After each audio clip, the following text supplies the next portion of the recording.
अहिल्यानगर तालुक्यातील निंबळक परिसरातील भंगारच्या दुकानाला आग लागली। आगीचं कारण अद्याप अस्पष्ट आहे।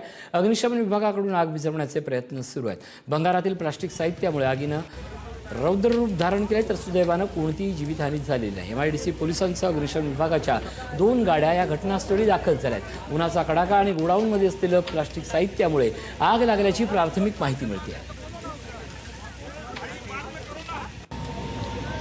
अहिल्यानगरमध्ये भंगाराच्या दुकानाला भीषण अशी आग लागलेली आहे। उमर सय्यद आमचे प्रतिनिधी आपल्यासोबत आहेत।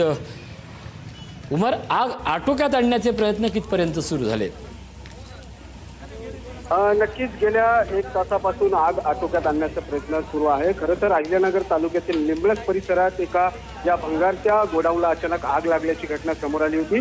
दुकानात मोठ्या प्रमाणात भंगार व प्लास्टिक साहित्य साठवून ठेवण्यात आल्याने आगीने काही क्षणातच रौद्ररूप धारण केले होते।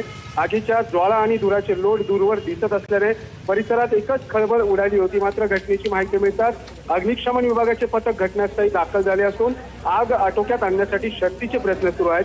खरं तर प्लास्टिक व ज्वलनशील साहित्यामुळे आग विझवण्यात अडचणी निर्माण होत असल्याची प्राथमिक माहिती आहे। मात्र आगीचे कारण अद्याप स्पष्ट झालेले नसून शॉर्ट सर्किटमुळे की निष्काळजीपणामुळे किंवा अन्य दुसऱ्या कारणाबाबत ही आग लागली हे अद्याप याचा तपास सुरू आहे। मात्र यामध्ये सुदैवाने कोणतीही जीवितहानी झालेली नाहीये, परंतु या दुकानातील साहित्याचे मोठ्या प्रमाणावर नुकसान झाले असून आता अग्निशमन विभागाचे जे 2 गाड्या आहेत, 2 बंब आहेत, ते आग विझवण्यासाठी शर्थीचे प्रयत्न करत आहेत। नक्कीच धन्यवाद या सगळ्या अपडेटबद्दल।